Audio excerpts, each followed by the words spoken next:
Okay, so we're going to do a little bit of Chapter 1 and Chapter 2, well, and then Chapter 3. So we're going to do mostly through clicker questions.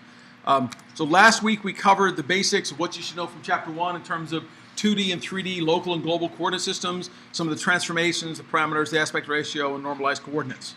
Okay, as you recall, we had a couple of different coordinate systems. Right, the world is full of them. Everything is itself can be described as its own coordinate system. So here we have a phone that's showing its coordinate system, which is largely the default for phones and Windows-based computers, which is 0, 0 is in the upper left-hand corner, and Y goes down, and X goes to the right. Of course, there's also a coordinate system on the screen, which is different than my screen, right? So there are coordinate systems transported all over the place. The actual phone has a second coordinate system where Y is up through the screen, X is to the right of the screen, and Z is out of the screen. So you have to know which coordinate system you're working in. Things like the world, we've talked about all these different coordinate systems. There's lots of coordinate systems out there. The last couple I showed here, the bottom ones, the cylindrical ones, these are coordinate transforms that are not directly suitable for the things we talked about last week, and I forgot to mention that, which is why I wanted to make sure I cover this. So the simple transformation of min boxes and max boxes are 2D to 2D or 3D to 3D coordinate transformations. They don't work in dealing with nonlinear things like the surface of the Earth or cylinders or pyramids or whatever. They're actually not a bad approximation for the surface of the Earth if you're doing something very small. So if I want to actually deal with lat long over, say, a 100-mile area, I can treat the world as flat. If I want to do lat long over 1,000 miles, the world's not flat. Right? So I have to account for the curvature then and deal with it. But if I'm just dealing with locally, if you want to do something that takes XY on a map and click on it and it's a point in Colorado Springs in lat long, you can do that with the same kind of transformations we talked about last time because it's a good enough approximation of what's going on. So the basic transformation was, I'll move my mouse. So given I want to go from my local coordinate system, which is 0, 1, 0, 1 in the local coordinate system with U1 and U2, to the global, where the global has min 1, max 1, min 2, max 2. Right? That transformation is then given by 1 minus U1 min plus U1 max, 1 minus U2 min plus U2 max, or I can do this in terms of min 1 plus delta, right, formulas which we had last week. Both of these are valid transformations. We did an example last week, and there were some people that did not get this. So we're going to have our first clicker today just being, let's do this one again. I've actually changed the numbers and stuff just a little bit, maybe some of the answers, but not much. So this one, you should be able to do this one by yourself. We did it last week, but I just want to go through, make sure, and in the journal, some people said they didn't understand how to do this one. So I went over pretty quick last class. I will make sure I covered in more detail now. So given that you have min 1 and min 2 of 120, 300, max 1 and max 2 of 800 or 600, 820. So this is min 1, come on mouse. So this is min 1, min 2. It's about 120 up, and 300, well, it's not scaled on my screen properly. Oh, and then this up here is 600, 820. And you're trying to figure out where these things are.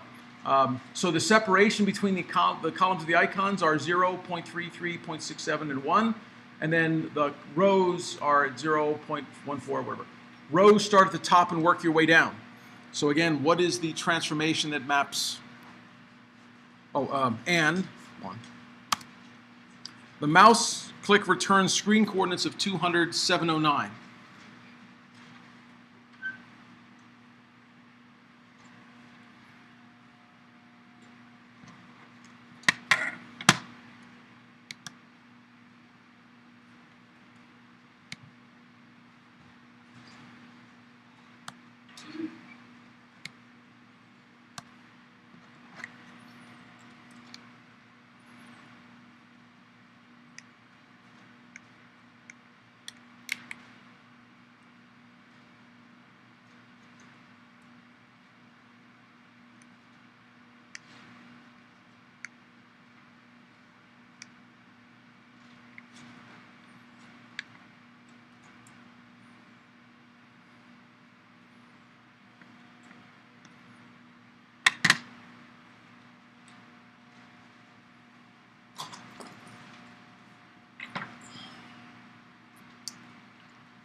So rows are numbered top to bottom. Y is bottom up. So, that's Bottom left. Upper right.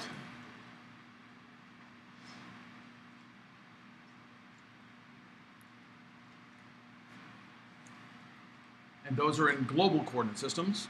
These numbers, 0.3, 0.67, those are in the local coordinate systems, where 0, 0 is also the lower left and 1, 1 is the upper right.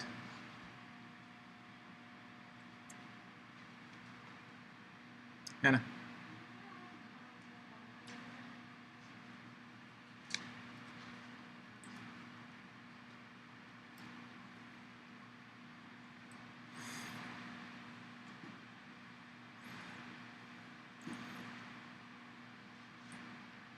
So these formulas are going from local to global. This question is going from global to local. It's saying somebody clicked at 279, which is in the global coordinate systems. You clicked on the screen. Now you want to know what icon was selected. So these formulas alone don't solve it. You have to solve these for U1 and U2 or given X.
Okay, we'll give you another 30 seconds. This is supposed to have been a review one, so hopefully you've worked through it.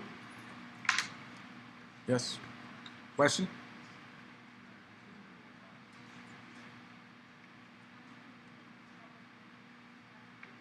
All right, sorry, can you say it louder? There's some. Oh, you can't connect. So, if anyone else having? So, trying the Wi-Fi or?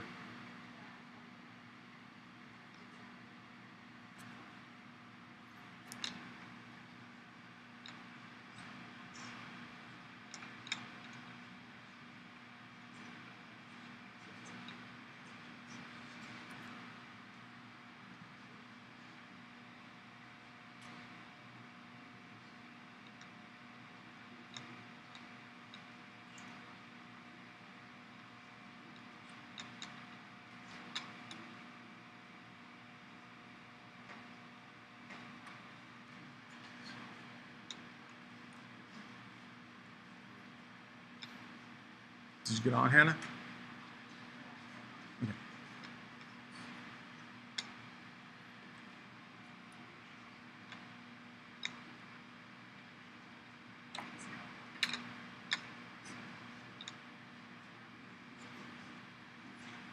Okay, 10 seconds, we'll give you your last call.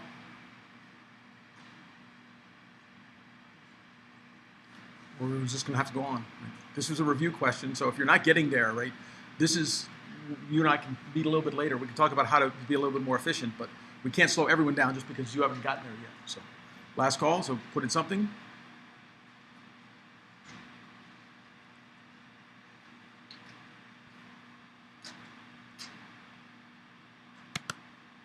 Okay, so the way to address this was, as I said, the formulas we had from local to global, you have to solve them backwards. So you solve them for x1, which you put back into the formulas. You get u1 equals, you solve it for u1 equals x1 minus min over delta, and u2 equals x2 minus min 2 over delta. Given those two formulas, you now take the 200 and 709, this is what was clicked on. You put them into those formulas, you get 0.17 and 0.79, and that gives us our coordinate system. So if I go ahead and put those back in, and I put 0, 0.3, 0.67, 1, and 0.4, and work my way up, right now I can look at this and say, okay, I know from here it was 0.17, 0.79. 0.17 means it's in the first column. 0.79 puts it up here, which is row 2, column 1, which was the answer. People able to follow that? Any questions? You did it. So you had the rows go from the bottom up, yeah. Hey, did I have that as actually a valid answer? So if you did it from the bottom, it would be 1, 2, 3, 4, 5, 6. There was no R6. So. Unless you started with 0, then you could get to 5. So, there's lots of little difficulties like that you run into. Okay, so another mapping question. This one I'll let you go ahead and work with a partner for those of you who are going a little bit slower.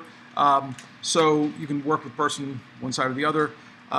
So let the coordinates of a triangle have vertices and local coordinate system be given by 0.1, 0.1, 0.92, 0.2, and 0.47, or 0.4, 0.7.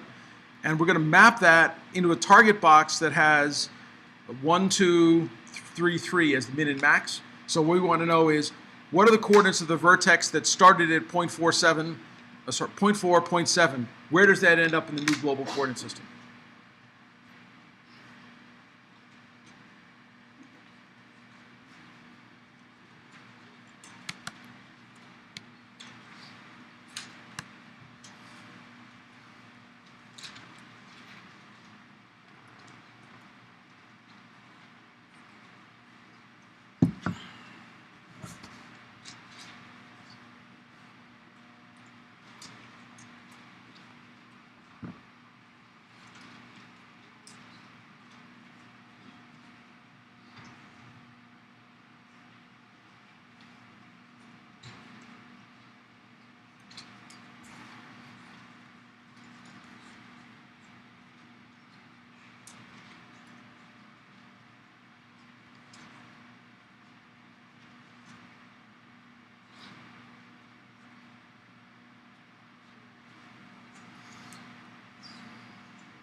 Okay, if you're working together, you both have to enter answers just to make sure.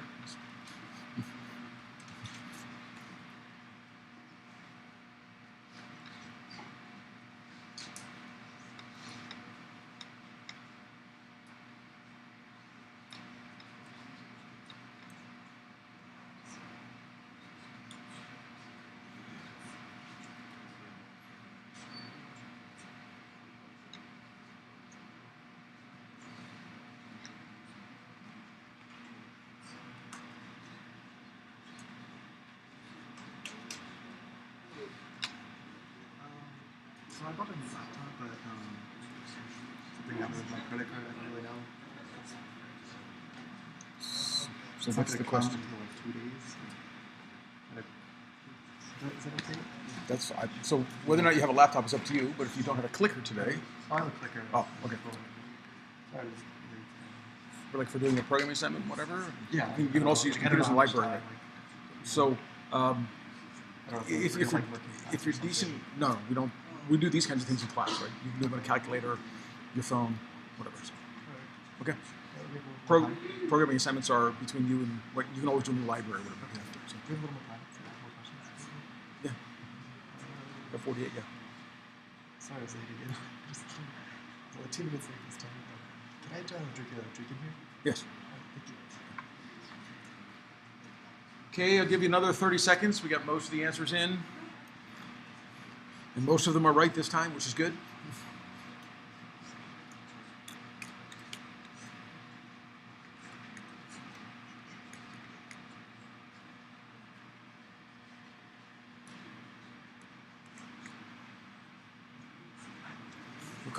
Last call. Anyone still working? 62. I don't know what the max is going to be for today. 65. Wow. Okay. Okay, last call.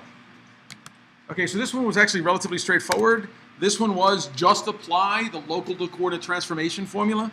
So the formula we already had up on the screen. So we went from U1, U2, right, which was 0.4, 0.7. The mins were 0.6, 0.3, 0.4, 0.6. We put those in, multiply them out. So mins of 1, 2, max of whatever. We get 1.8, 2.7. So this one was you're going from local to global. Right, relatively straightforward to apply that. The other things that came here, the two other coordinate triangle elements, they had nothing to do with actually solving this particular problem, right? But in the real world, lots of things come along. I have to map something, right? Realistically, I'd actually have to map all 3 points of a triangle probably, but in this case, I just use one of them to make the problem straightforward. So. Okay, suppose we are given, now we're going to do this one in 3D, right? Suppose we're given a global frame with mins of 3, 2, and 0, and maxes of 2, 3, and 2. For the coordinate 0, 0 in this frame, what are the corresponding coordinates in the global? So given 0, 0, 0 in the global coordinate frame, what are the coordinates in the local or the original D1, D2, D3 coordinate system? So this is an inverse mapping question.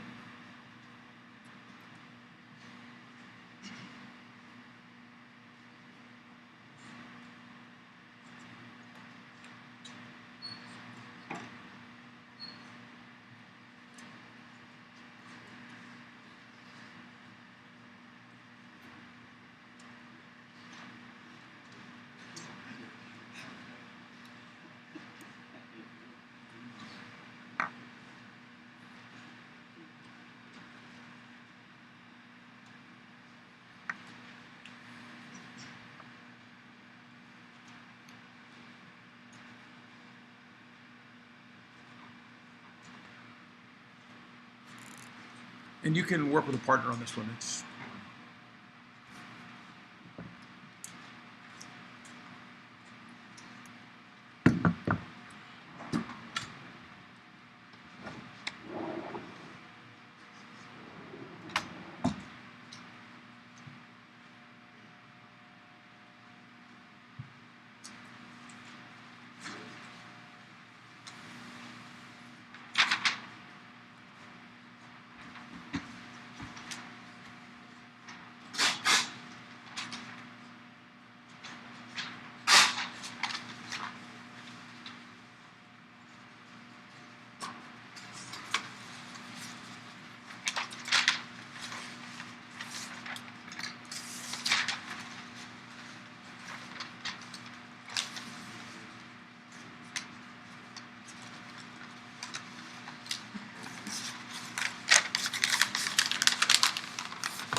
Yes.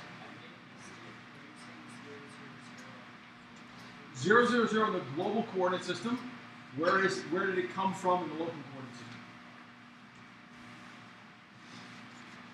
And yes, this question is just a little bit tricky. 0, 0, 0 is not within the target box, right? So it's taking a point outside the box and asking where did it come from. Once you know the coordinates of the box, every point got mapped.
What? Yeah. As long as your battery's working, it should, and you're on frequency 8. If it clicks and you see go ahead and click your answer.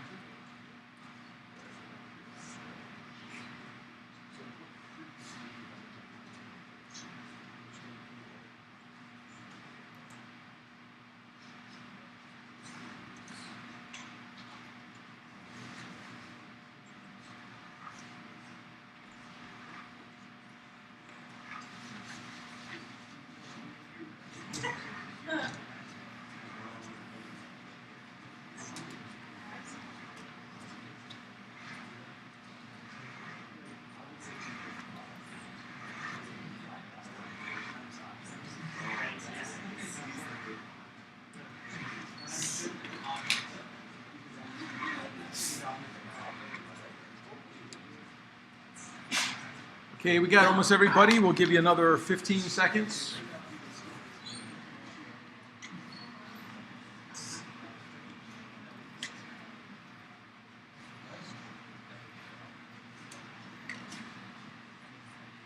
Last call.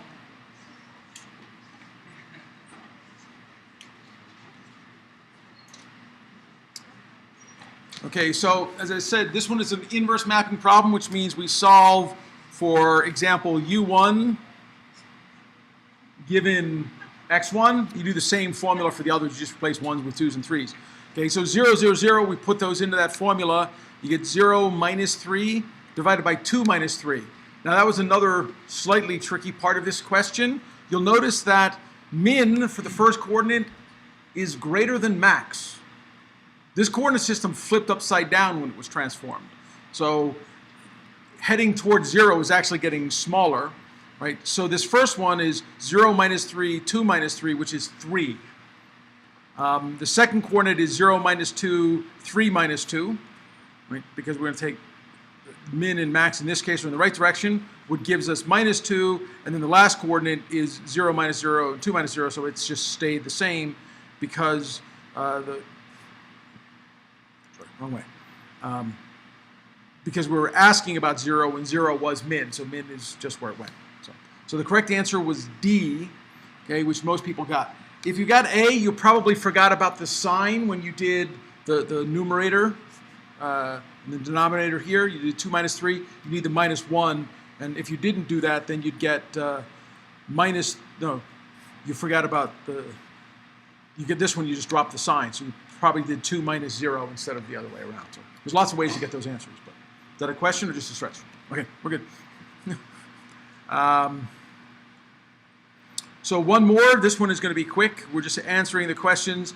given U1, U2 equals 3, 4, and the target box defined by min 1, 1, and 2, 3, what are the map coordinates, and is the mapping inside the target box? So where does 3, 4 in the local coordinate system go in the final coordinate system, in the target coordinate system?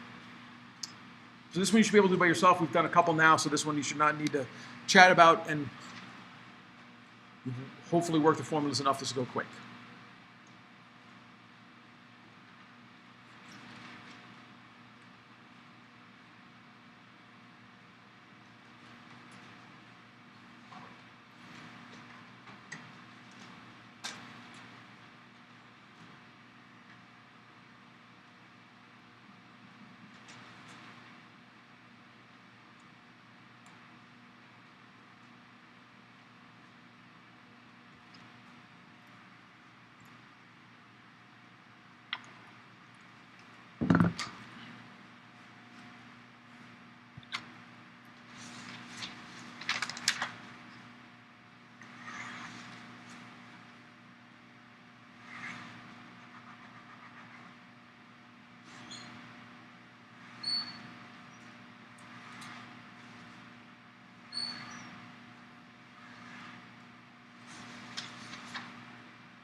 Okay, give people another minute. So we're going to do one more coordinate transformation problem that I can use to help learn names better. So I have a photo montage, but it's easier if I also know where you sit. So we're going to pass around this sheet.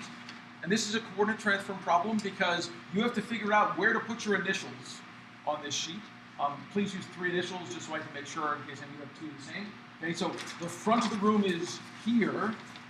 Okay, and I want your initials so that I can read them standing up here. So you have to rotate this around in your head until you figure out where you are. So the map, there's a couple of blocked out aisles, right, so that you can sort of count your seats over from the edge of the row and figure out where you are.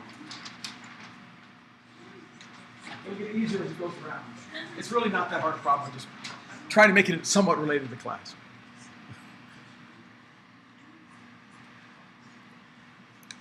Last call. We had 66 before. Last call? Okay.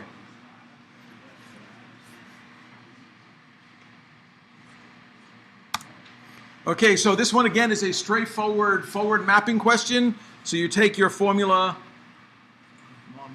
1 minus u1 times min plus u1 times max. You stick in the numbers. We had 1 minus 3 for u1 times 1 for min 1, 2 times 3 for u1 and max gives us 4. Same, the second one we do the formula, we get 9. Now, since the initial coordinates were not inside the box, the correct answer was E, 4, 9, not inside. A was 4, 9, but inside. If it's not inside the unit box, it's not inside the target box when it gets there.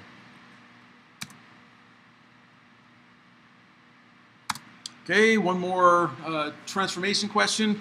Assume you have an image in a local frame that is 20 millimeters squared. You enlarge that frame and the image such that the new frame covers 60 millimeters. How much does the size of the image change?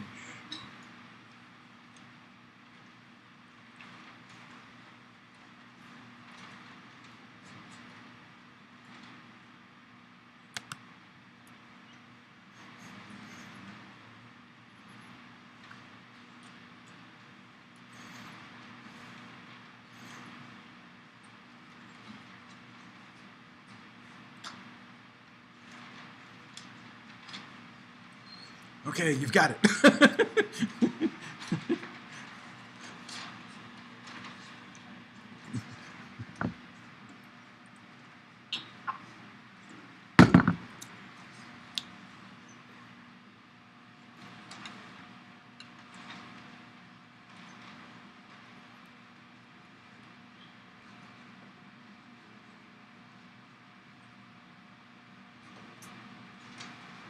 Give you another 30 seconds. This is a pretty easy one.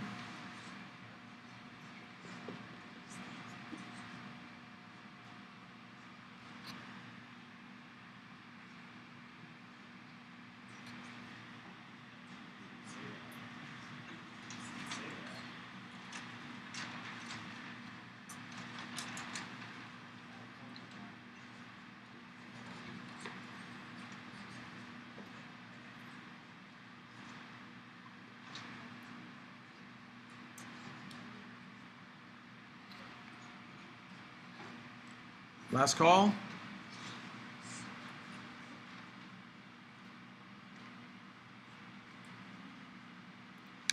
Okay, so what formula in the book did you use for this? None. There wasn't a formula in the book. Right? Maybe there was, but I don't remember one. Right? This is really just right. It says it had this many, this square area, 20 millimeters, became 60. You just divide them. The answer is 3. Right? 60 divided by 20 is 3.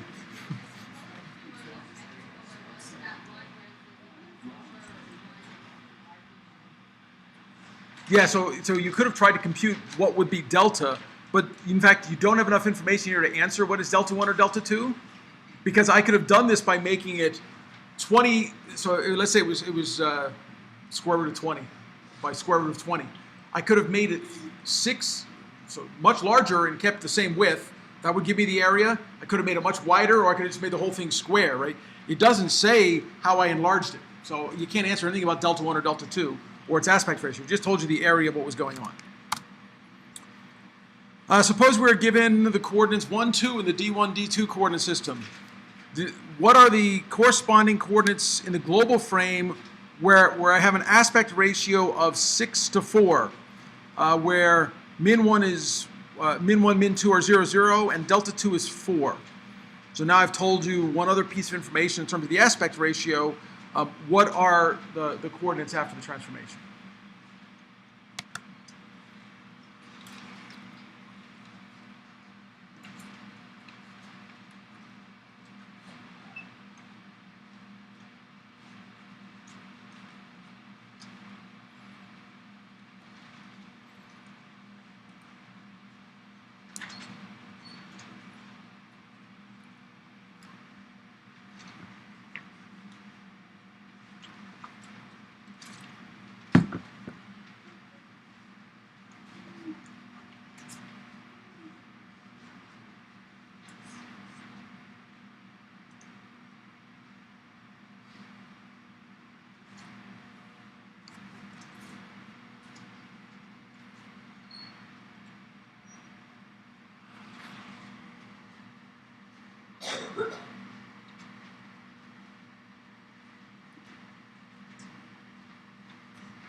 You can go ahead and work with a partner since lots of people already are. I didn't say it on this one, but that's fine, so go ahead.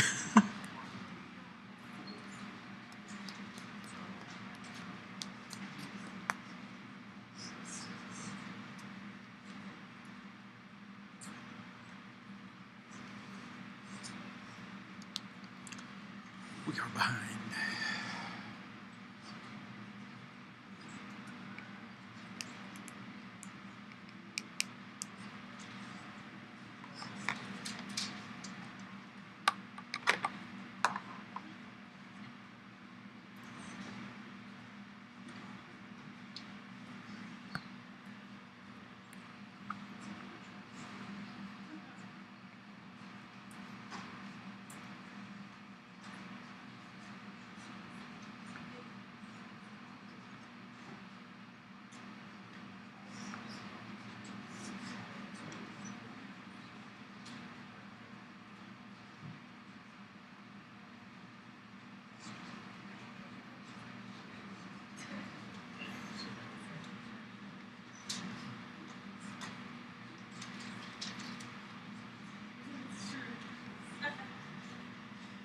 And for those of you who are struggling, what does the aspect ratio tell you of the relationship between delta 1 and delta 2? Of delta 1 to delta 2, right? So given that you know the aspect ratio and you know delta 2, you actually know delta 1. Or you can compute delta 1.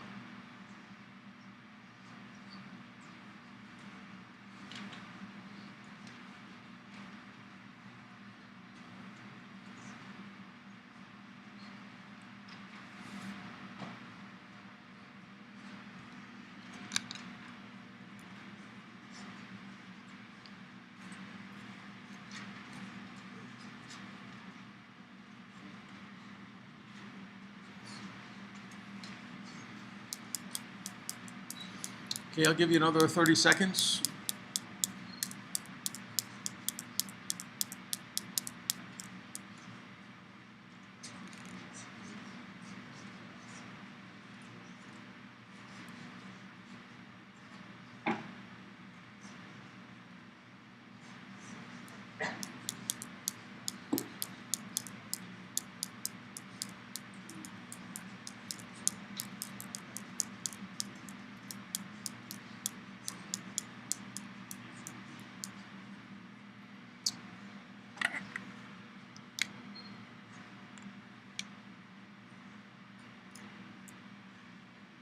Okay, last call.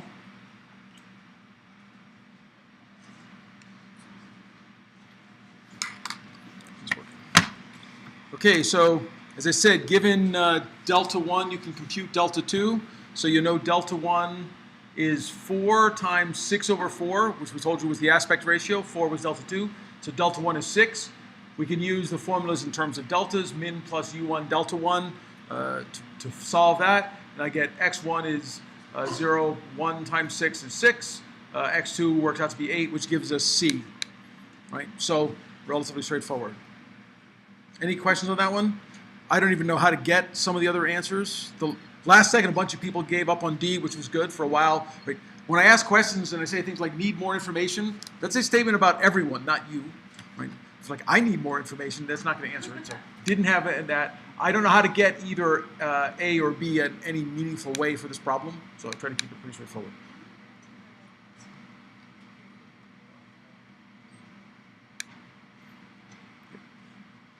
And just in case, I forgot to mention, although I forgot to start the very beginning of class, right? I also videotape every one of these classes, so you can go back and watch them. If you struggle with a question in class today, you should go back and watch it and try and work through it on your own until you really get through to make sure you can get all of those. So, a quick engagement question. There are no right or wrong answers. This is just for me as I try and improve my class. How engaged were you during the last clicker quick? I have no idea what that's supposed to say. How engaged were you in the last 5 minutes? I don't know what that slide says. I will have to fix that.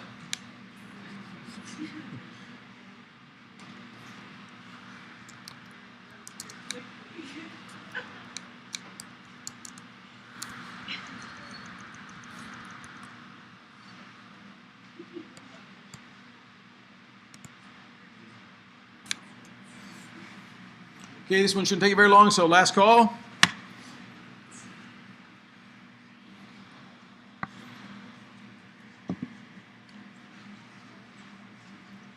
Still missing a few, but this is optional, so yes, question. Videos? Okay, so there's a link at the bottom of the syllabus that has a link to the playlist, which is for all of this class, and a link to the in-class videos.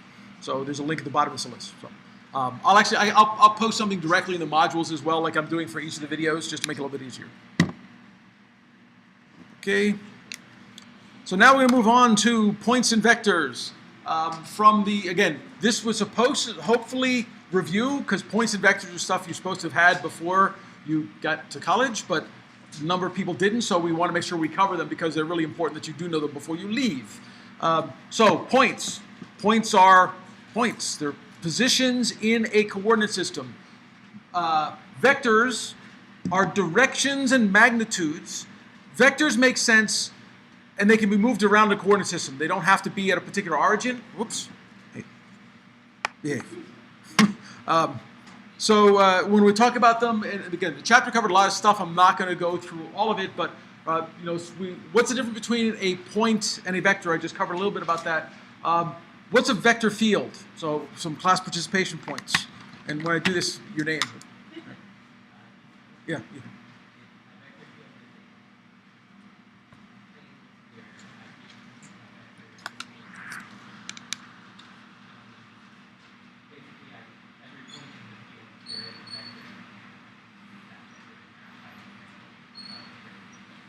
Right. So every point in this space, so like the hurricane, right, winds, when we talk about winds as a vector field, at every point in the world, on the surface of the globe, right, there is a wind direction and magnitude.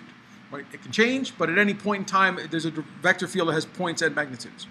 Sorry, it was in auto timing, it was advancing my slides. So the length of a vector, we'll go through some problems computing those. I'm not going to do any problems with vector fields because they're important to know about, and we may talk about them again later, but they're actually very hard to do quick problems on, so we're going to not do any problems on those. But you should know what they are and how to work with them. We'll do some problems on combining points. We'll look at questions of independence, dot product, orthogonal projections, and then some of the inequalities. By far the most important formulatic thing that was introduced in this chapter was what? What do you think was the most important thing?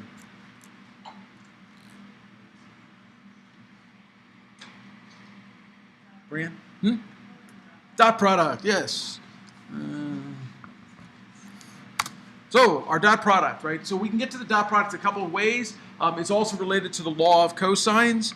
If I have two vectors, v and w, I can form a triangle, right, by looking at h, right, and connect this. So this gives me the left right angle triangle, so we'll call it the left triangle, this one over here, right? And I know that the h squared is 1 minus w times 1 minus cosine squared. I just get that from Sakatoa, right? Size, adjacent, whatever. You can play all those games. You can also get from your trig the right triangle, which gives us that the length of, and I combine these algebraically, and again, I'm not going to go through all the math that was in the chapter, that the length of v minus w, that is this, right? V minus w gives me v minus w, give me that direction, is equal to the length of v plus the length of w minus 2 times v times w times cosine theta, the magnitude of v times w. This is a generalization from the law of cosines, and this is going to allow us to relate things to the dot product. So what is the dot product of v and w? If I were to put that as a formula, what's v times w? Right, I can get it from this over there. V, so the magnitude of v, the dot product of v and w is h. No, from this formula down here, I can actually get, this is, right, there's a relationship here, but it's not just h. Right. Right, magnitude of v times the magnitude of w, cosine theta is the dot product, right? So that's really the sort of important part, and you can get its relationship geometrically to sort of see everything that's going on. Okay, so now let's do some quick point and vector questions. Consider the vector. This one you should do on your own. What is the length of this vector?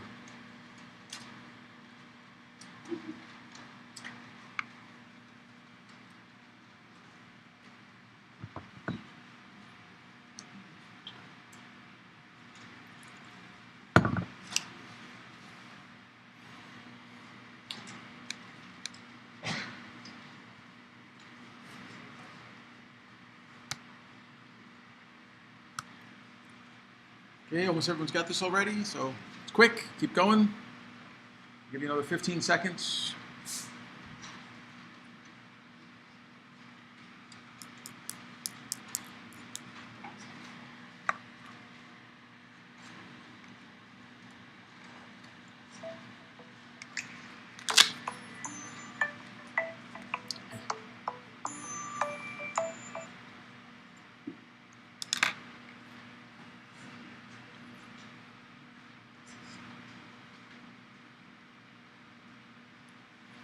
Okay, last call.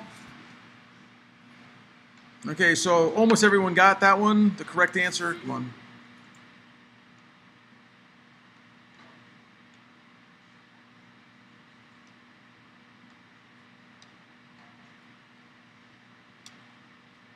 Okay, mouse doesn't quite do what I want it to do.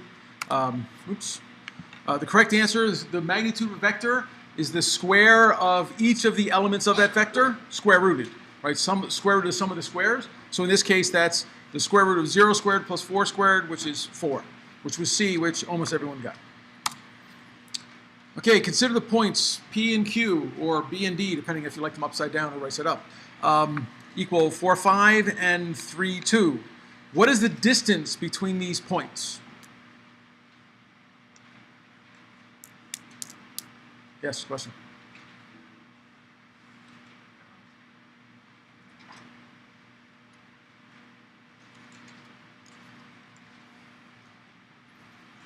Hey, start.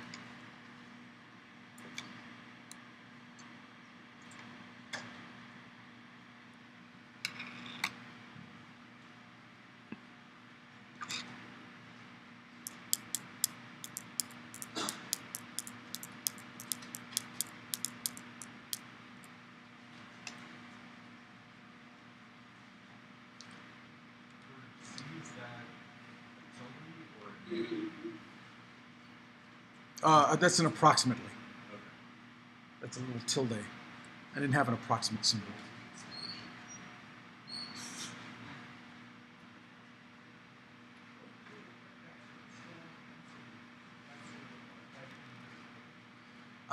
Well, so you can get a few points off. You can start with that, and I can see how many people have answered D right now, right? And then you can change it at the last possible moment. Just before the experiment ends, right, and the Earth is destroyed, you can change your answer.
Okay.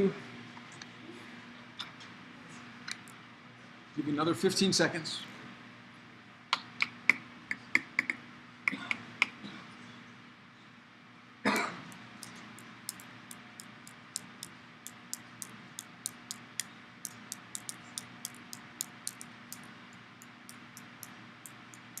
Okay, last call.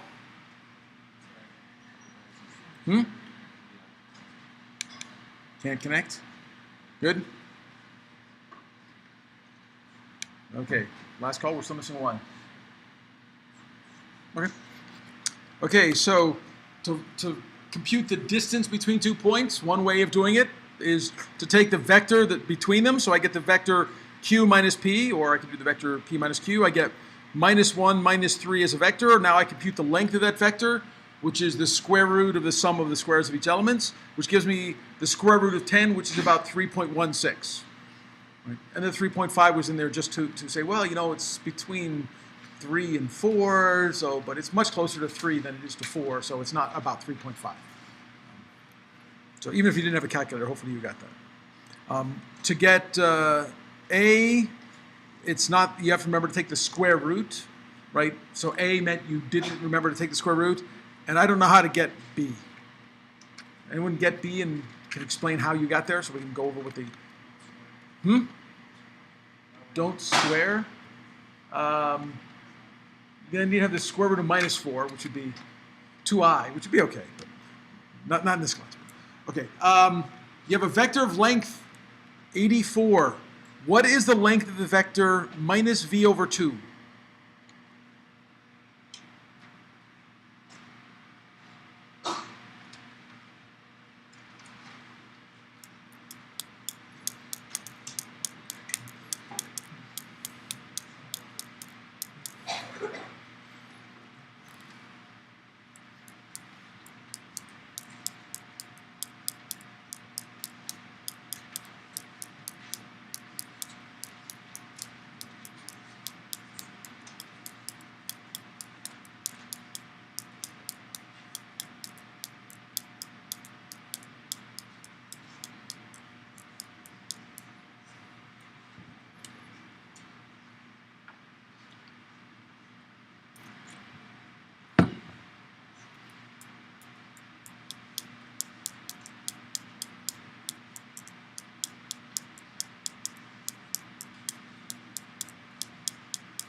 So since the majority of the class is currently wrong, I want you to think about your answer.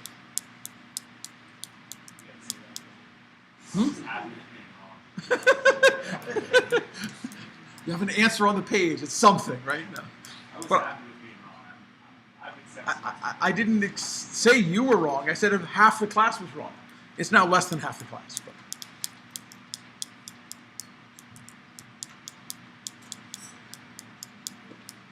That was not meant to choose a random answer and change to it. This is not Monty Hall. When I say to change, it's not always to your advantage to take the other choice. But.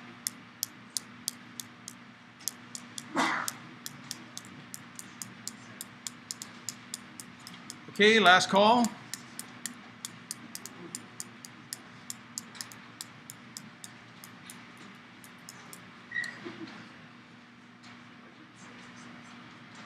Okay, anyone who changed their answer want to explain why they changed their answer? Right, lengths can't be negative. And so if you look at that formula to say, oh look, minus v times 2, it was 84. I multiply by minus 1/2. I get minus 42 as d, which was the prevailing answer for quite a while. But there is no negative length. So the formula for computing length is if I'm going to scale a vector, I take the absolute value of the scalar times the length of the vector. So the correct answer was E.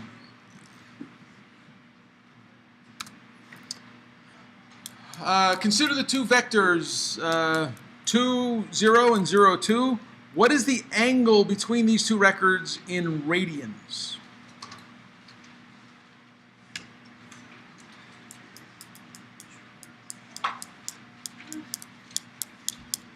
And since it's the first of these, you can work with a neighbor for this one if you want.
Okay, last call. Or sorry, I'll give you 15 seconds. Forgot to.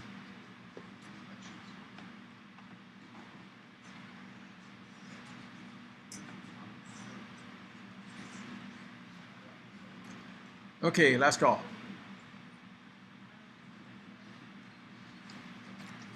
Timeout.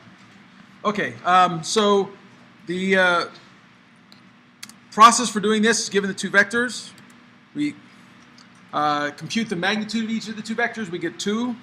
Then we use the formula that the cosine of theta, the angle between them, is v dot w divided by the two magnitudes. That gives us the cosine of theta is 0 times 2 plus, 2 times 0 plus 0 times 2. Right? When we're doing the dot product, you take the pairwise product of the items in the vector. So that gives us 0. And some people said the answer was 0. That was one of your choices. But you got to remember that the cosine of theta is equal to 0. Okay, which means the cosine starts high, goes down. Right? So it's 0 at 90 degrees or at pi over 2.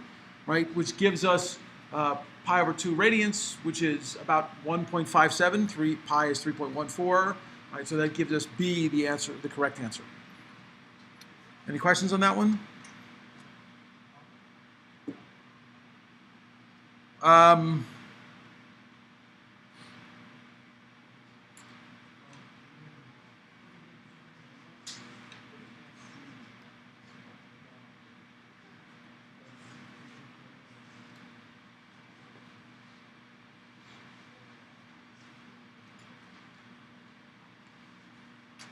So when we're doing the dot product of the angle between vectors, it's always a value less than 180 because there's two interpretations, right? So if I have two vectors and I say, what's the angle between them, right? I don't mean this angle.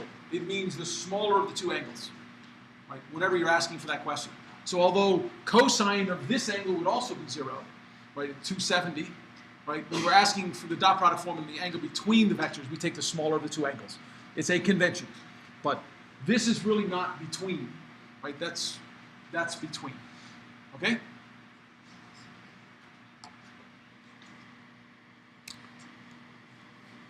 Okay, consider the vectors v and w equals 5, 2, 3, 1. What is the dot product of v and w? Please do this one entirely on your own, because it's easy.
Okay, I'll give you another 15 seconds.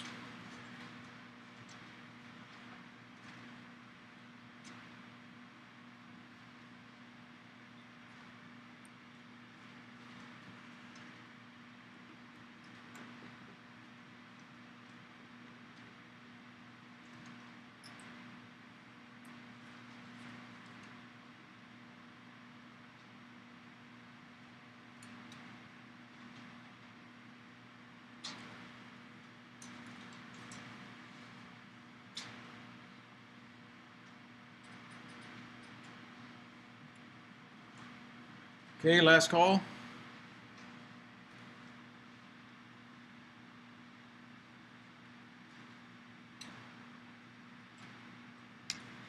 Okay, so who can explain to me how you get the answer of A?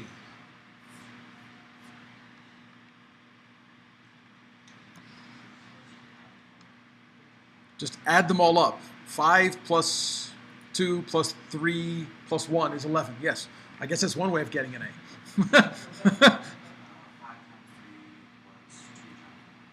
Okay, 5 times 3 plus 2 times 1 is 17.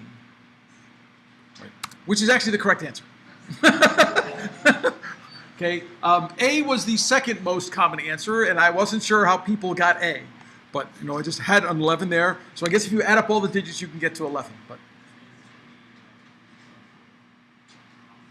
yeah, I guess you could cross multiply 5 times 1 plus 2 times 3, but that's not how you do the cross. The dot product is first item times first item plus second item times second item, and we get to high dimensions, third times third, and four times, just pairwise multiply them across, and you get the answer of 17. Okay, quick engagement question.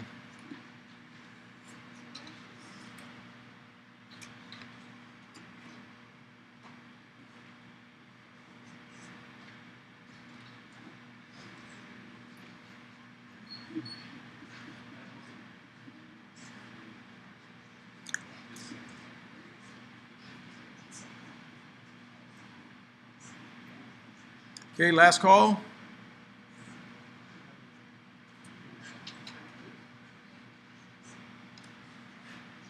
So I'm going to come back to this engagement question, but I have to write a question while doing it. So while I'm doing the next one, I'll write a question. But think about why you were not, some of you were not engaged in those last set of clicker questions, last 5 minutes. I'm going to ask a question why in a couple. So just think about that. But now we'll move on to the next question while I'm going to type that one up.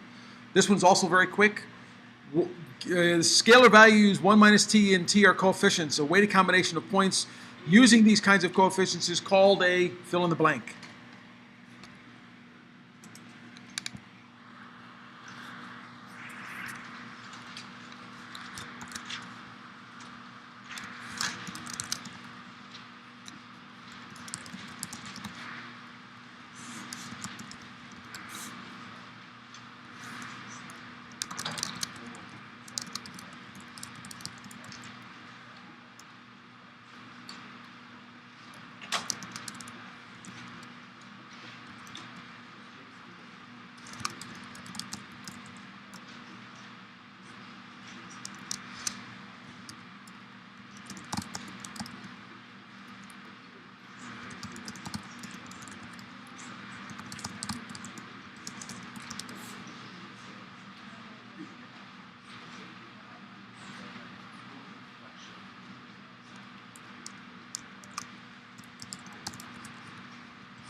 Okay, last call.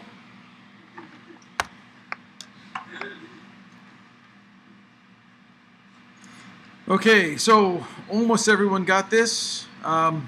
So there were actually two answers here that were sort of teasing. The correct answer is C, but a couple of people chose A. Why might A be a reasonable answer? Right, so barycentric combinations, right, are a restricted subset. Convex combinations are a restricted subset. So the correct answer, since we didn't bound T, was C. So for those of you who went for A, right, that is a convex combination when T is between 0 and 1, but I didn't tell you T were between 0 and 1. Okay, so now the quick engagement related question. So I'm sorry if you can't read them. They're A, B, C, D, E as you go down, right? So A was you were engaged, so that means you don't have to really answer anything else, or you can just choose not to answer the question. But if you had answered not engaged the previous engagement question, I want to know why. Okay, and E is clearly winning this. query.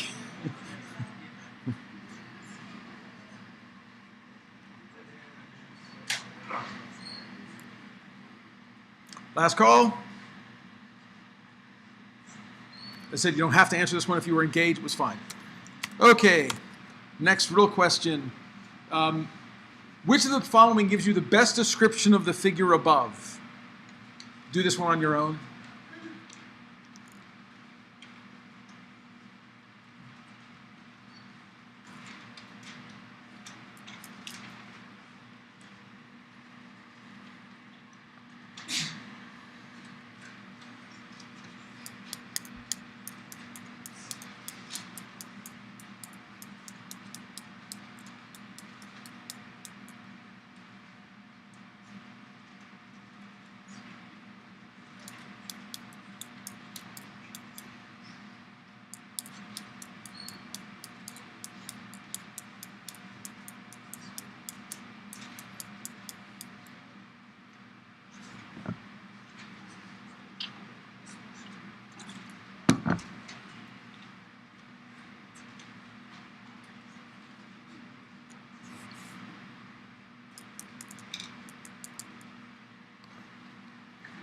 Okay, last call, 15 seconds, and then the last call.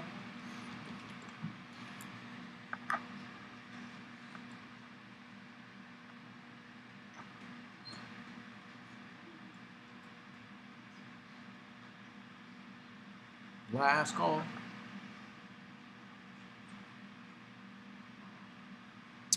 Okay, so A says it has points P, Q, R, and S. Yes, all those points are in that drawing. So the answer is at least A. B, points are not collinear. Q, P, and R are not in the same line. None of the points are collinear. And no three points are collinear, so B is also an answer.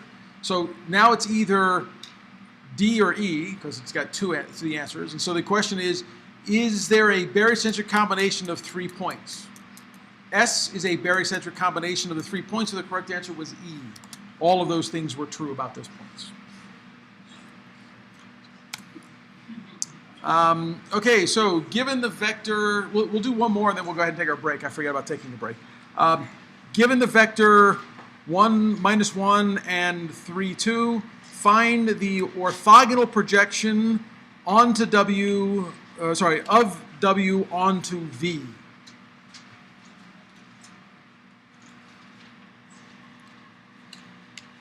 And you can talk about this one with a friend. Yes, question.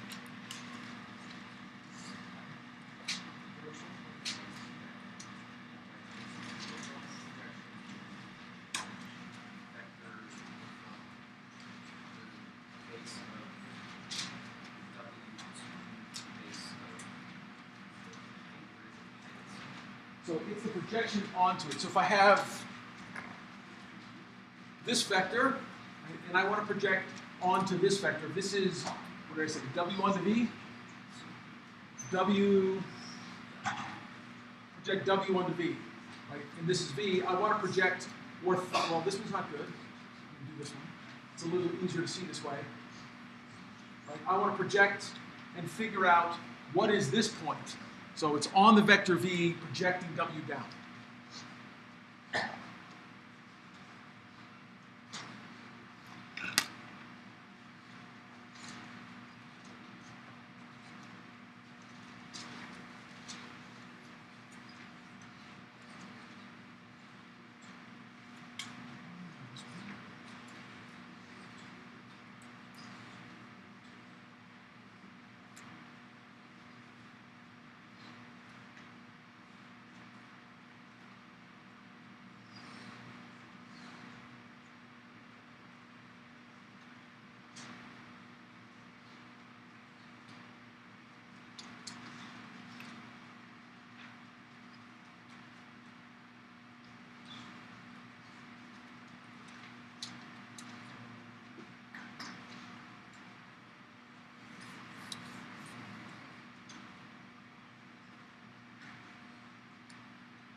So then the screen is harder to read, but those are the two choices I get. I was just drawing, I just drew this out right here's 1 minus 1, 3, 2. Right? And this question's asking you what's the projection, the orthogonal projection of this onto that. I was answering his question, but I drew it, the last time I didn't draw the right vector, so it's maybe a little confusing if I misdraw it. And the question is, what is this point?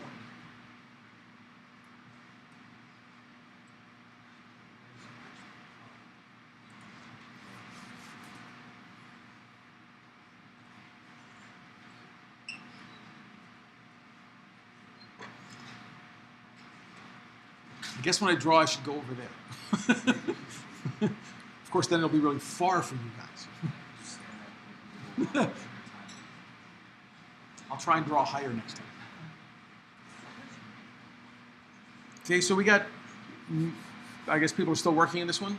So if you've finished this one, you want to start your break early, I will tell you the answer. I'll leave the answer when we come back. We're going to take a break, be back by 20 of. If you're working on it, keep working. You still have another minute or two before I was going to call it, but 40-some people are done.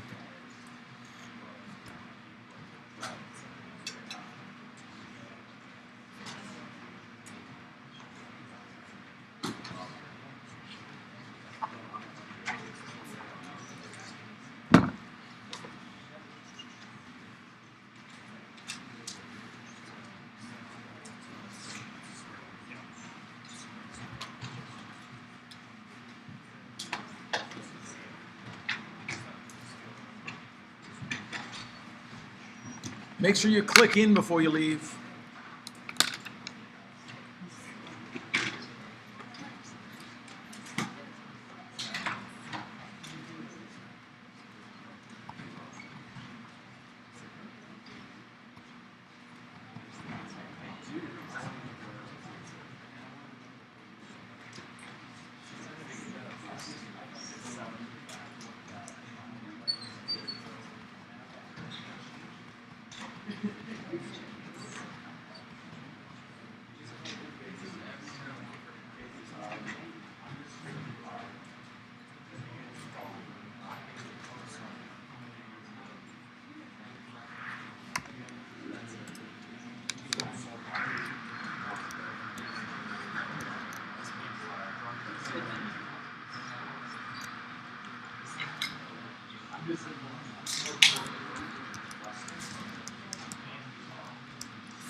Consider 11 to 1.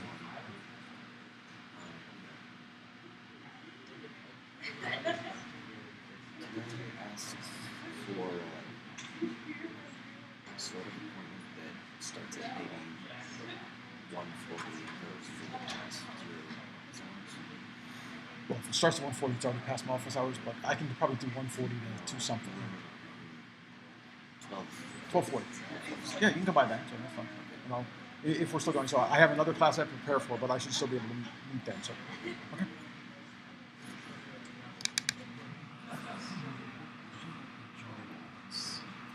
You said we had to indicate on the clicker question which one was the correct answer. Is it okay to like italicize correct answer? Yeah, italic, put the word correct after it is fine. Oh, okay. Okay.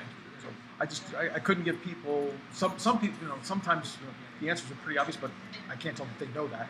And others, none of the answers were correct. So now it's like I really don't know what they're trying to go after, so I can't give them feedback. So yeah. I didn't take any points off for this week. The next week I'll start. So. All right. So people are on break, but we're still missing a bunch of clickers. So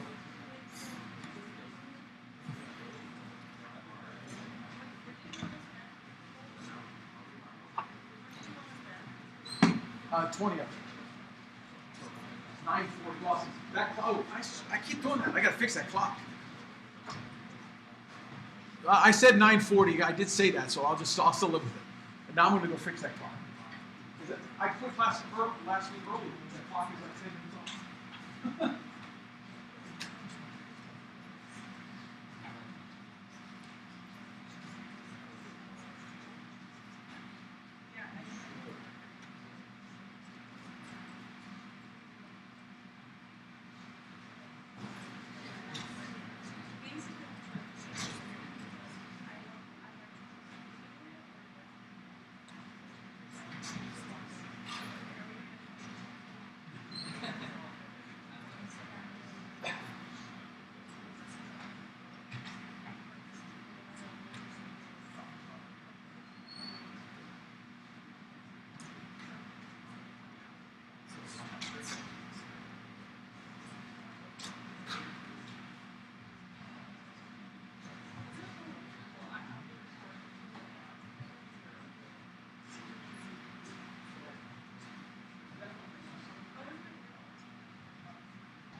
If you want to use video,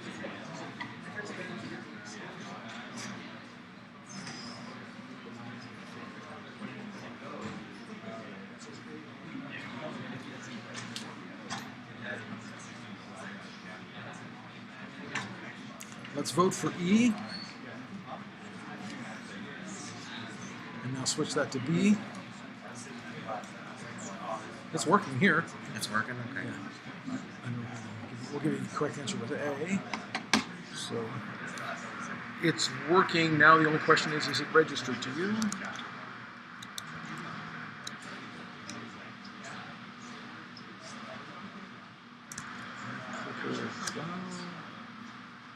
Because the question's going, I can't answer. Yeah, you can. We can't be for sure.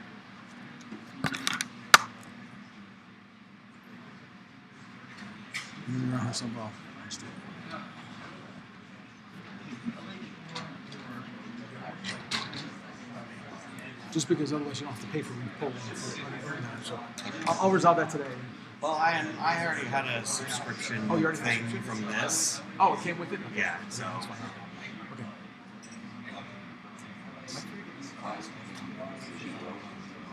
Sorry. Friend, can you leave if you're going to feel ill? Yes. I recommend if you're ill to go ahead and leave. Right? So again, class will be recorded, and we can meet in my office later. And if you're not sure, don't sit deep in the middle. Sit on the edge.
Last night slipped my mind, so I'm very sorry about this. Unfortunately, I have to leave around 10:20 because I have a photo that I have to take with my job. Okay. And so I just wanted to give you a heads up. Okay. I'll try to leave as quiet as Well, possible. yeah, so don't sit deep in the middle. Sit on the edge. Right? So, More than the edge, that's something I'm just trying to look out. But okay. just want to let you know. Let's skip this. Let's skip those. Okay. Alright, let's do some matrix math here. Where are we? So this is the front, yes. Probably. Yes, it says front.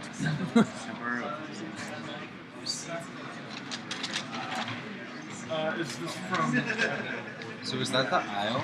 Or is that That's the aisle, right? So And if this you is turn it the around this way, you can sort of see where you're sitting. It's like, oh yeah, I'm there. No, I was just wondering if like this. That's the little aisle. spot.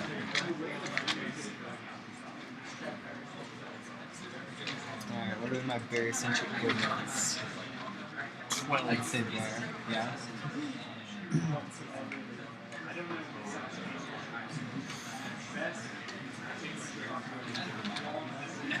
Your coordinate position is one number. You don't need a pair.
Okay, we're going to get started again. Anyone not find their coordinates on here? Okay, thanks. This will make it easier for me to learn names since I'm horrible. I build a seating chart that looks about like this. Okay. So get them all in here. Okay, good. So that last question on vectors, orthogonal projections, right? So the book goes through the derivation of trying to figure out how to do this. I can actually get it from the geometry and the triangles. If I remember that, because this is an orthogonal projection, right? This is a right triangle, so that means I can use the geometry of a right triangle to compute what is this length over those, given these two lengths.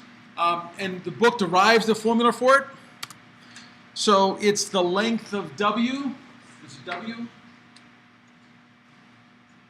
times cosine of the angle between them, right? Cosine, because we're looking at the cosine of this angle, times the length of V, times V divided by the length of V, because I have to normalize for this length. So that gives us this formula, but since the length of W times cosine theta V, I can also say this is V dot W.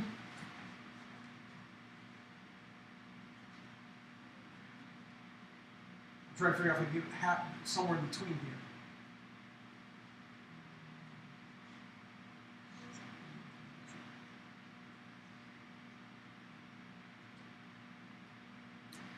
So now you can see the drawing, you can see that. I've got one can over here.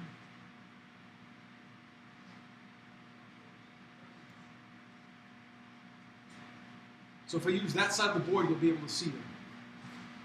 Maybe. Okay. Anyhow, so the dot product of V times W divided by the length of V squared times V is the other formula the book derives. So as a comment, right, you don't have to try and memorize all these formulas if you know how to derive them. I would never memorize this formula. I would derive this from the few things I did memorize about right triangles and whatever, and then just effectively compute that formula on the fly. So, I know some of you had said in your journal that memorizing all these formulas is really hard. And that's because the book thinks some people do like formulas. They like to be able to memorize those formulas.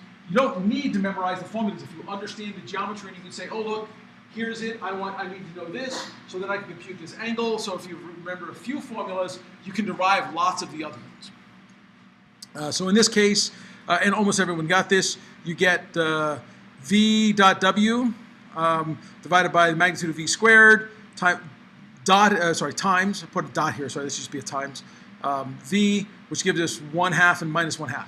Now, this one you could also have done relatively graphically, right, which is what I drew up here. Just from the drawing, if I said this, and back projected in terms of the available answers from that list, right? There's only one that begins to look like this, right? Minus 1/2, 1/2 minus 1/2, right? 1/2 minus 1/2. Everything else in that list isn't even close to where that is graphically. So this is another thing that's really good about lots of stuff we do in linear algebra is you can check your answers by doing them two different ways. So if you were struggling with that one, you could have done it graphically. It also said, yeah, that's about right. Okay, consider the two vectors 0, 5, 3, 4. Compute the cosine formed by these two vectors. The cosine of the angle between these vectors. And this one, again, is pretty straightforward. You should be able to do this one on your own.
This should have been pretty easy. I'll give you another minute.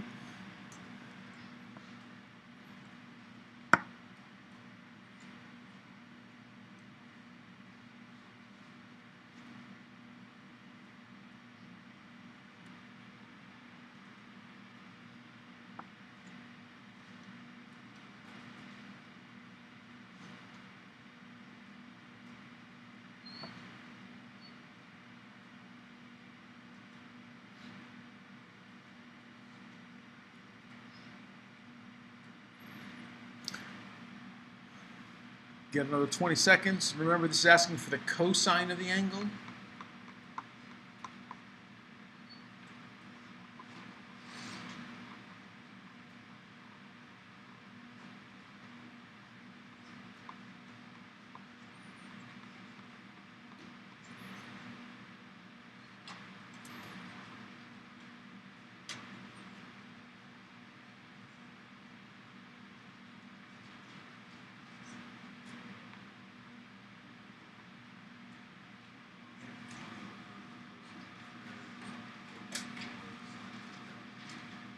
So, well, you can always get the relationship between sine and cosine because cosine of theta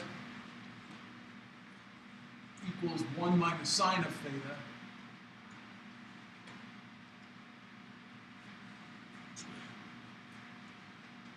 So So you can always relate the two. Later on in the semester, when we do cross products, we'll also deal with sines. So sines and cosines are related. They're just out of phase with each other. You can also say cosine of theta equals sine of theta minus 90 if you're in degrees, or pi over 2 if you're in radians, right? So you can relate. Okay, last call. Lost one at break.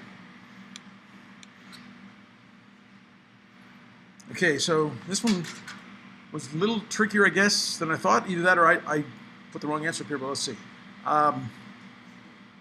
So how do we solve this? Well, we have the formula cosine theta equals the dot product divided by the magnitudes, right? So the magnitude is 5. The magnitude of each of those is 5, right? Square root of 25 and the square root of 25. And then cosine theta is 0 times 3, 0 times 3, plus minus 5 times 4, divided by 25, which is minus 0.08. So the correct answer was B, minus 0.08.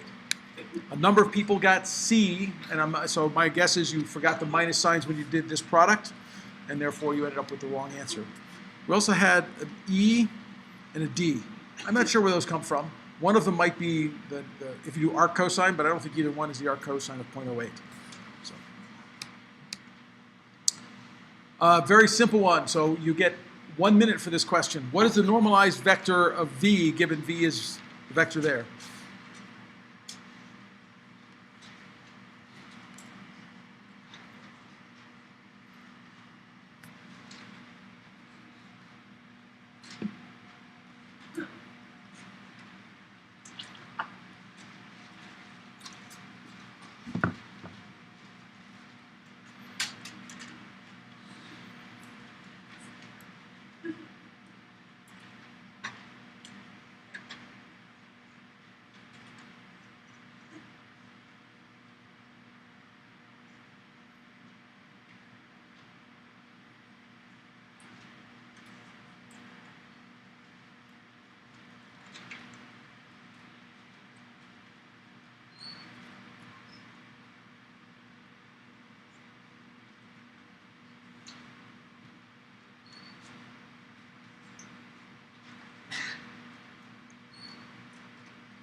It's taking people a little bit longer than I thought. I'll give you another 30 seconds.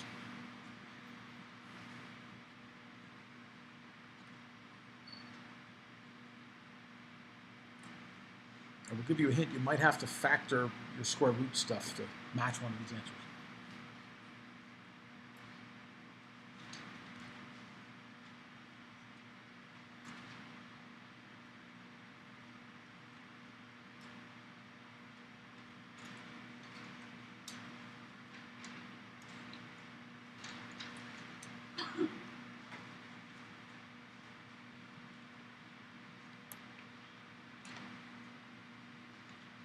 Twenty more seconds, given how.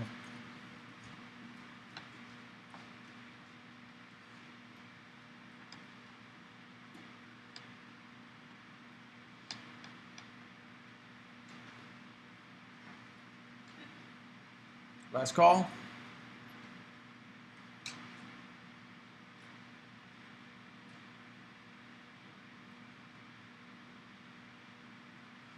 Okay, so what is a normalized vector? We got some more participation points.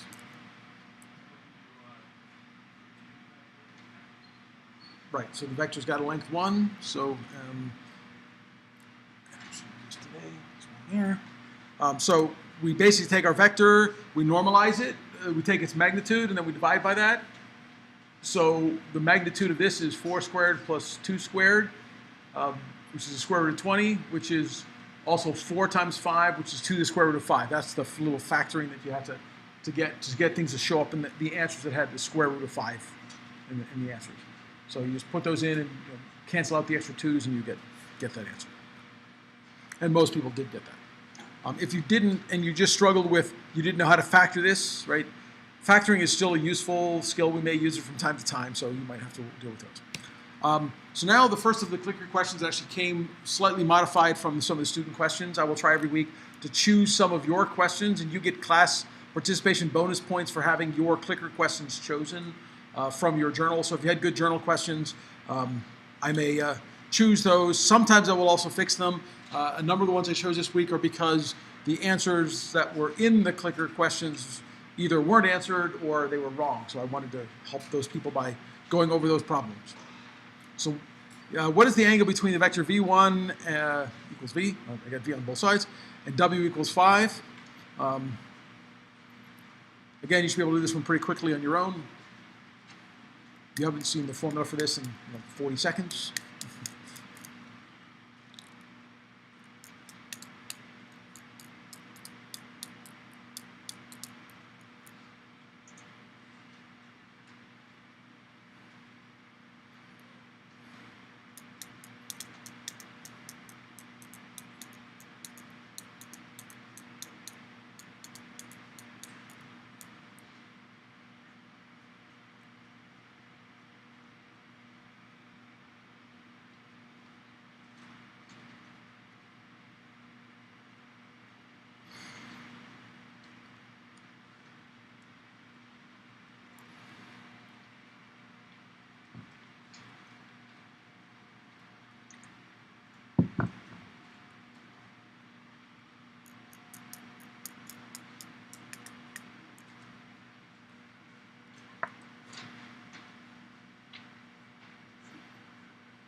Okay, I'll give you another 1 minute. Go to 3, or sorry, 4.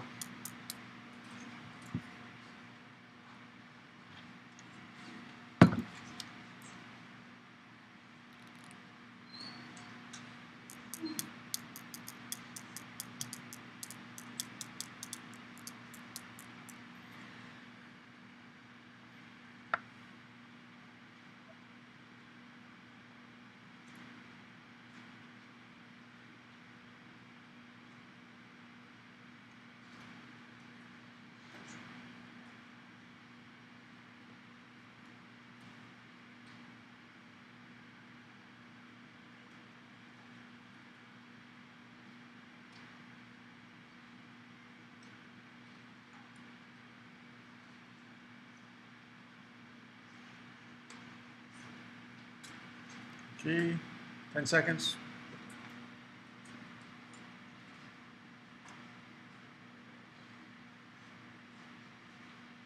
Last call. Okay, so to compute this one algebraically, right? Cosine is the dot product divided by the magnitudes. Just stick all the numbers in. 3 times minus 5 minus 1 times 0. It gives us minus 15 on the top, divided by the magnitude of v times the magnitude of w, which is square root of 10 and the square root of 25. Using a calculator, you get that's about minus 0.9486, and that's the cosine of the angle. So I take the arc cosine, and that gives me 2.819 radians, or 161 degrees, and the answer was A. Now, if you wanted to answer this one without, actually, since this is multiple choice, but even without it, it's always good if you're not sure about stuff to think about this graphically as well. So here I drew V, 0, 1, 3, 1. And then W is minus 5. And I'm asking about this angle. Just by looking at that, is that angle, so pi is 3.14, right? That's a number you should be able to remember. So this is almost pi over 2, right? So it's not 61 degrees, it's not 1.38. So you can get this angle's answer approximately just by looking at the graph and answer some of that. So it's a good way of checking. For those of you who are answering these questions quickly, you can think about how else you might have answered it and work through that. One quick engagement question. This is normally before we take break, but we'll just go ahead and do that one.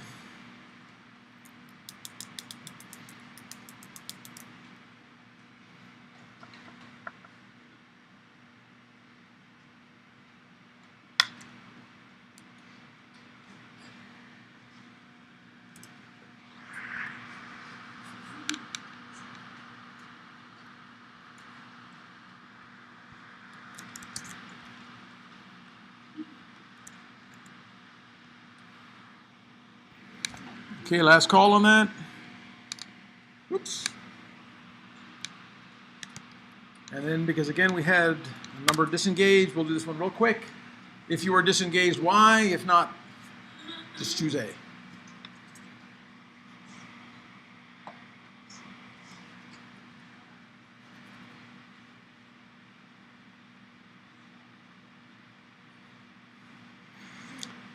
Well, I see coffee intake improved during break, so last call.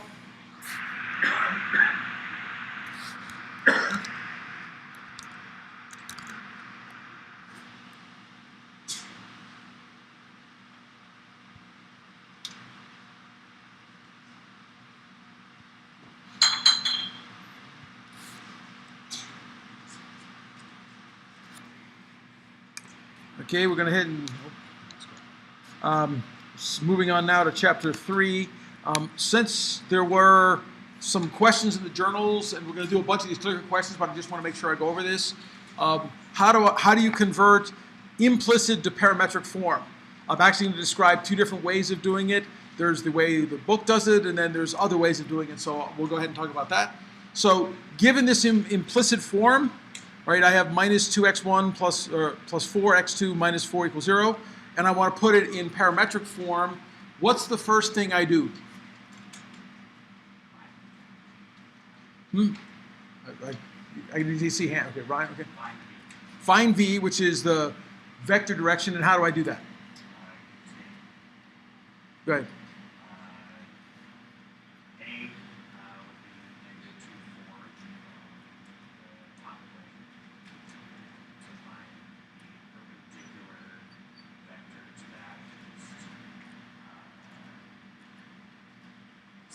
Swap it and negate one sign, right?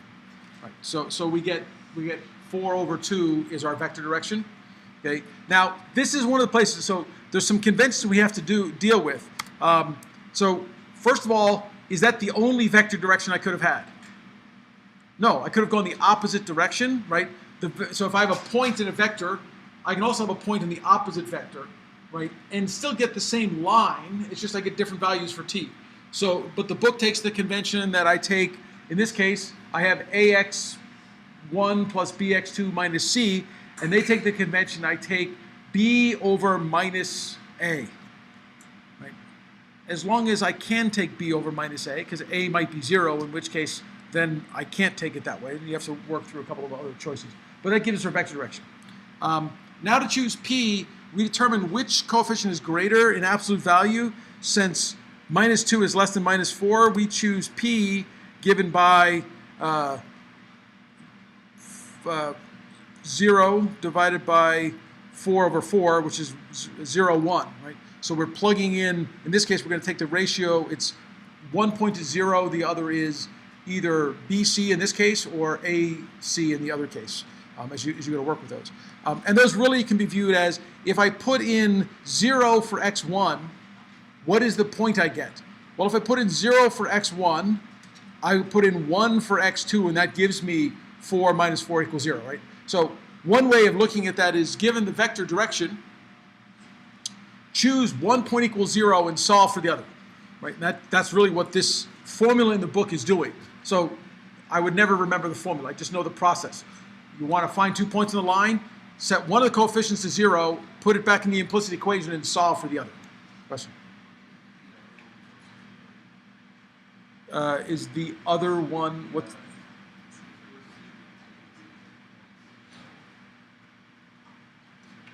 So if I put 0 in for x2, right, then I will get 2 for x1, minus 2 for x1. Right? Because again, if I put in, so you're saying the other point. So the other possible point is I put in 0 here, in which case I need minus 2 times x1 minus 4 equals 0. So x1 would have to be minus 2. And that's 2, 0, which is farther away from the origin than 0, 1. Okay, so anyway, so that gives us the implicit equation. So there will be times when I will be testing you, and I forgot to answer this again, it was also in the journal stuff, right? There are going to be many clicker questions in this class that are slightly tricky. And I do that very intentionally, not because I'm trying to be tricky, but because I want to have problems that draw you a sharp boundary. This is the edge of where your understanding is, and the tricky questions are often doing that. So there will be times when I want you to make use of the fact that you choose P with that lower coefficient. Other times I will be far more lenient and say, look, you got the right equation for the line, the sign of V and the choice of P are relatively insensitive. In fact, how many choices do I really have for P for a parametric line? 2?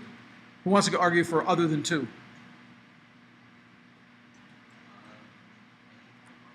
Any point on the line is a perfectly valid point on the line. So there's infinitely many points I could put in the P plus TV form. So there's not a unique answer. In general, I won't solve for all possible ones, but if you choose the 2 obvious ones, you choose between them, I will generally give you credit for drawing a proper parametric line. So, okay, so given the points P and Q, give the parametric form, or give a parametric form of this line. This you should be able to do, you can work with a partner. This is our first line question.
Yeah, give me another 30 seconds.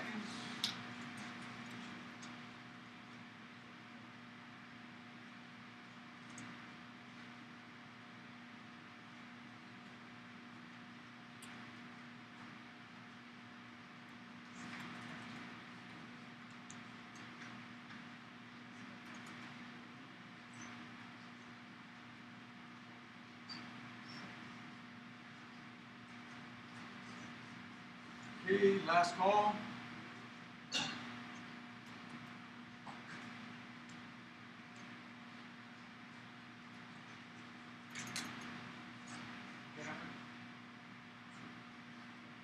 Last call?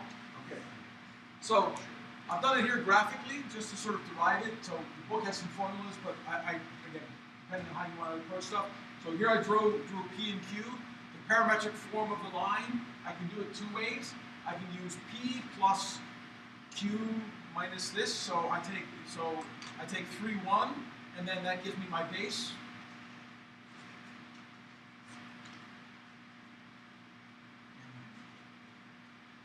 I was hoping I could remotely control this with this, but with the new system that doesn't work. So the correct answer is B. I take 3, 1, that's this point, and then my vector direction is over 2, up 3. Right? And that gives me Q minus P. Right? So I take Q minus P, that gives me 2, 3, and I put that into the formula.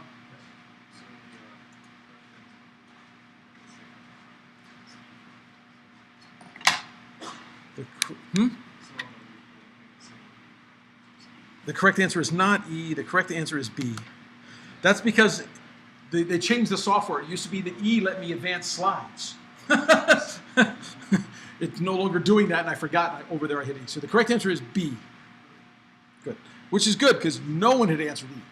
Because I have no idea how to get 8/5 out of that. So there actually would be another one. If I were to start at Q equals 5, 4, I could have another equation for line. Just add them together? Okay, yeah, 8/5 that. Okay, yeah, so I make up the answers to distract you in various ways. I just don't remember how they were made up. So all of them are probably some weird combination. Like this one is just P plus T times Q. Right? That's also not how you solve the problem. It's P plus Q.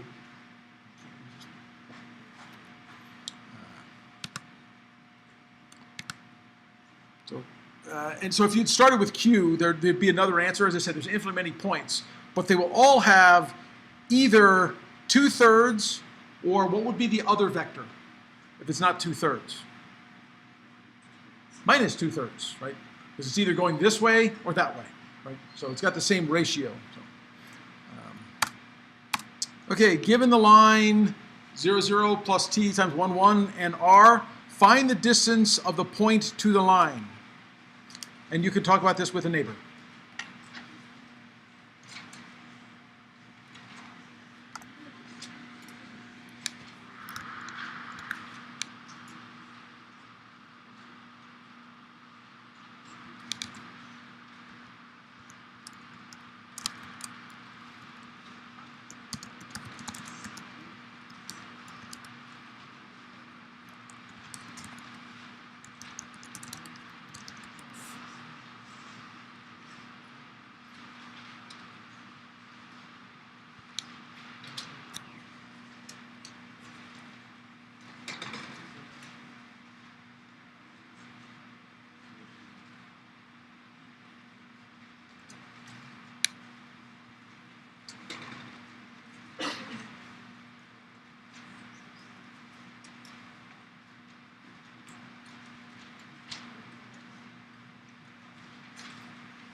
So we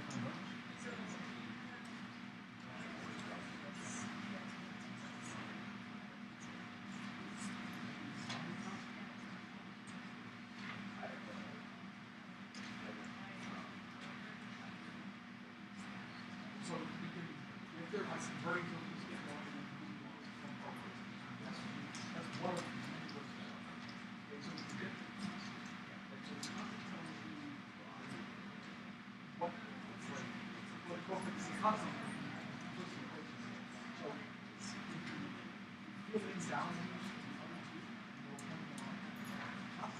what's left? You have to subtract off the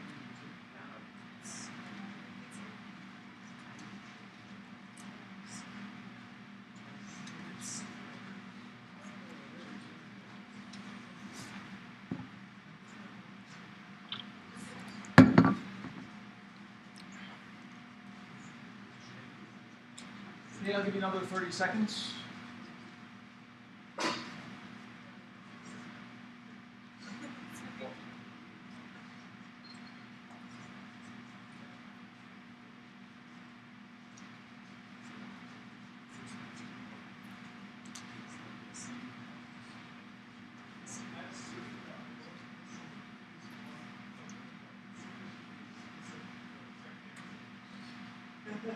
So you think that there's no correct answer for this one?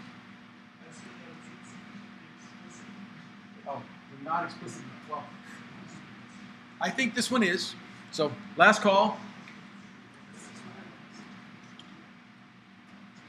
Okay, so there are at least two ways, maybe 3 or 4 ways of solving this one. Again, for those of you who are graphical, because many of you said you struggle with the algebra, right? We can start with this drawing and talk about what the problem looks like. Did you not get your answers in? So what is this question asking? Right? So I have this line. So this is the line 0, 0 plus 1, 1. So it's got a little slope of 45 degrees going up. Right? And I want to choose the point 50, and I want to find the distance. So I want to compute this. Well, let's call it U. Right? So here we have I'm going to call this one here W. Right? So I want to compute what is the length of U. Right? U is but this is the foot of the point, so it's not the actual full vector V. Right? So I can't just take the cosine, the dot product of these guys and get the cosine of it. But I can still relate this to cosine, right? Because the cosine of this angle, right, is something I can compute, because I know W and V. I can also, once I know that, right, I can view this as what kind of projection? This is the orthogonal projection of W on the V. So we already have formulas for talking about orthogonal projections. Okay, so you can also try and solve this one this way. And then there's a way that is not at all, so once I looked at it, I can use algebra to solve either of those. Or I can also look at them and say, I want to now, let's see if the slides move afterwards. Done. No. So the correct answer was D, and we'll talk about this from the algebraic point of view, then I'll come back to yet another way of solving it. So I already have W. Right here is 5, and this is 5, 0. So I know its norm, I know its length. I can compute the cosine of this, which is -1/2, because I just take the dot product. I'm not going to go through all the little steps to do that. So the distance of the line is given by D sine alpha, or sine theta. It's alpha. Better. And I can relate that from the formula I wrote on the board before, where cosine squared equals 1 minus sine squared. So I could get them all that way and get D equals 1/2. Okay? There's another way. So who else solved it a different way?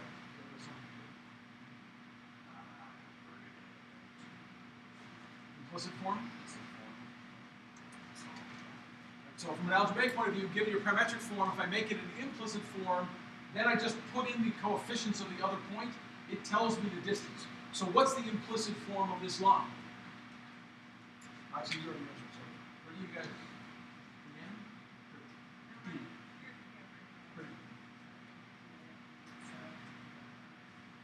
Okay. So what's the implicit form?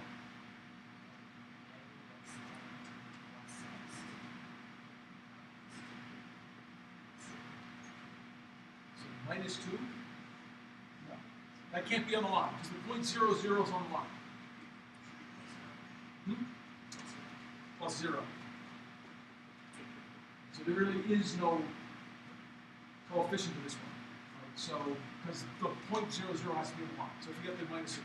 So given I have this is the way I can solve this problem algebraically, right? Now I just put in 5, 0.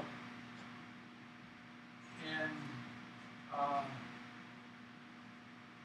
so this equation is not in normal form. So it has to be an implicit equation in normal form. Does anyone remember what implicit in normal form means? No, so in normal form means that this has normalized, so that the sum of the coefficients equals 1. But here, if I do the sum of the coefficients, they equal 2. So I actually have to take this and divide by the square root of 2. So that when I square these coefficients, I get the proper implicit form. So, in fact, if I have an implicit equation and I multiply it by any constant, any point that equals 0 will still equal 0, because any constant times each of these will not change anything. So to use the implicit form to get distance, you have to make sure the coefficients, right, so the magnitude of the coefficients all add up to 1. So in this case, it's 1 to the square root of 2 plus 1 to the square root of 2 squared and then again and get 1. And then that'll also give you 5 times. Yes.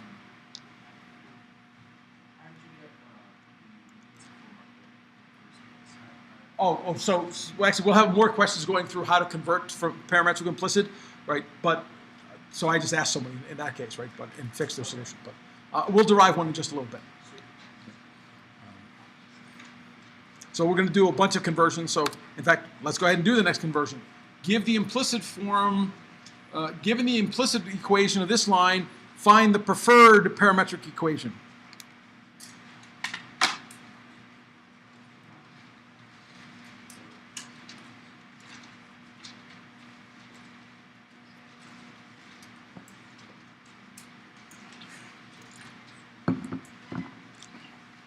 And you can chat with the neighbor.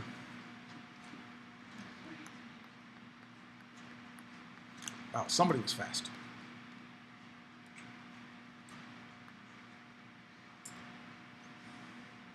Of course, that could just be the random guess to make sure you have an answering solution.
Okay, I'll give you another 45 seconds.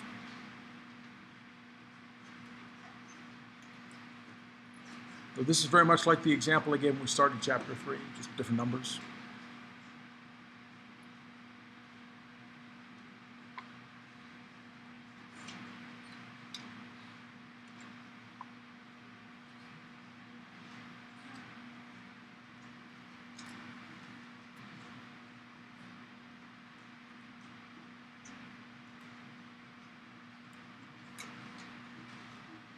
Okay, last call.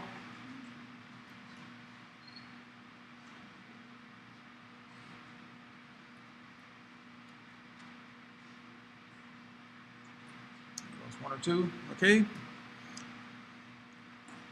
So the correct answer for this one was D, right? As we went through before, basically you compute the, did I do this one already? No, maybe not. So given the implicit form of an equation, I can think about what is the vector that is associated with that. So I get, if I have A x1 plus B x2 plus C, I get B over minus A, or I could do minus B over A, but I'm going to do B over minus A. That gives me, with 3 and 2, I get 2 over minus 3. Since A is greater than B, we use the formula that says minus C over A, 0. Otherwise, I'll use 0 over C over B. As I said, either point can be stuck in, but that gives us the answer D. So going back to get the answer A, first you get the wrong base point and the wrong, yeah.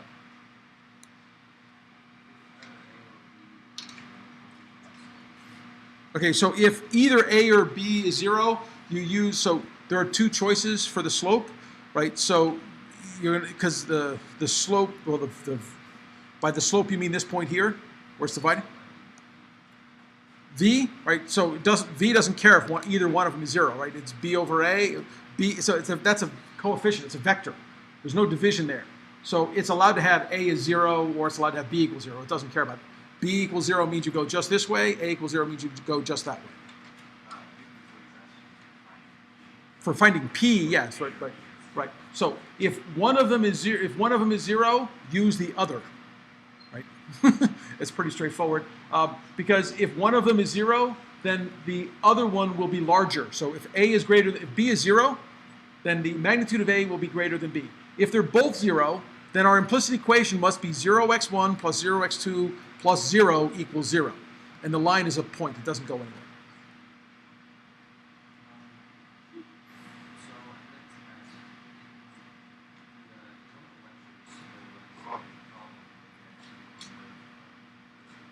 Explicit. Yeah. In explicit, you sometimes can't have a 0 divisor. We'll actually have that as...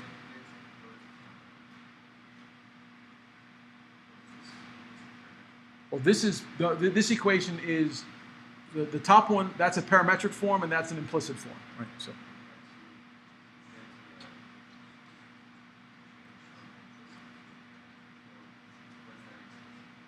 So if explicit is the only one that uses the word slope, right? Because that's y equals mx plus b, where m is the slope. And that you can't have with 0 with one of the coefficients. So, there's another question? No.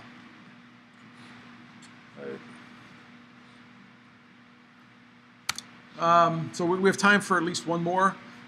So we're going to skip over that one. We're going to do, we'll do this one. This is a really fast clicker question. Okay. What is the implicit equation of this line?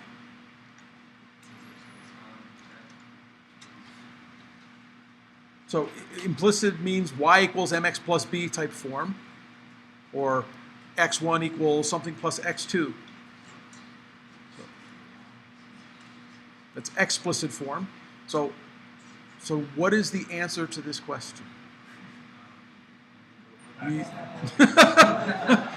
Yes? So I wonder what the answer to this question is. What could it be? So because I want to get one more in for the next one. So this one, to solve this, if you haven't noticed, the answer is on the screen. We're going to take, so we want to put this in the form. So to put it in an implicit equation into explicit form is really easy. Solve for one of the two variables. So I want to solve for x2, right? So x2, the book gives you a formula, but it's really just solve for x2. So I just move these guys to the other side. So I get 2x2 equals minus 1 minus 3 x1 divided by 2, and I get that function right there. So last call on this one. There's still somebody who's not answered. I'm giving away free points, and they don't want them. Okay. So last question, which is for a real question. Find the equation for the line in implicit form that passes through these 2 points. So I had a bunch more clicker questions for chapter 3. How many people would like me to post them as sort of some online quiz questions or online? I don't want to count them as quizzes. I want to count them as clicker questions, but then give you a couple of minutes, like 5 minutes for each question, and then you can get your missing clicker points because we didn't get through them all today. People want that? No one want them? Anyone not want me to do that? Okay, I will post more. I'll find some way to not call them quizzes and put them in Canvas. It'll take me a day or two. They'll probably be up on Wednesday because I have another class today and another one tomorrow.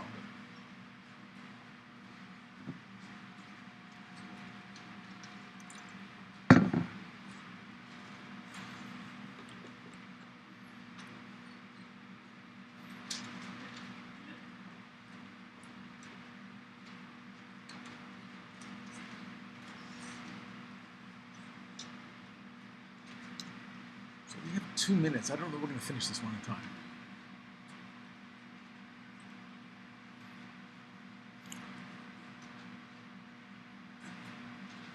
So I don't want to go over. So I'll include this in the list of ones that I'll post for Wednesday, and we'll call that. So programming assignment is due, and also with respect to your journals, please try and get them in Sunday morning because I really try and get up early Sunday morning and want to grade them. I don't want to have to deal with them later in the day.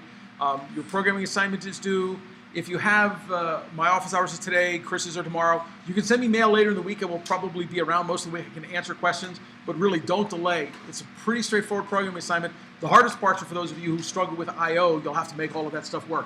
If you're not sure about how to do certain things, send me an email. Okay?